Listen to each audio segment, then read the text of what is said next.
ব্যাপার ভাই, শুনলাম নাকি আপনি বিয়েতে আসতে চাচ্ছিলেন না, আবার তো বেশ চলে এসেছেন। শালার বিখার লোভ সামলাতে পারলেন না নাকি? এ মইনা, তোকে এসব বলতে কে বলিছে? জানিস না নাকি ওর রাগ কেমন?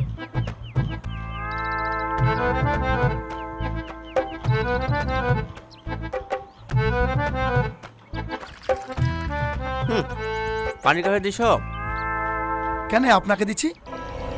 ধর শালা, খাবো না। ওগো, কি হলো গো? ওগো ভাই, ও ভাই, কি হলো জামাই? জামাই ওগো, চলো খেলেও গা। ছেলে তোদের খাবারে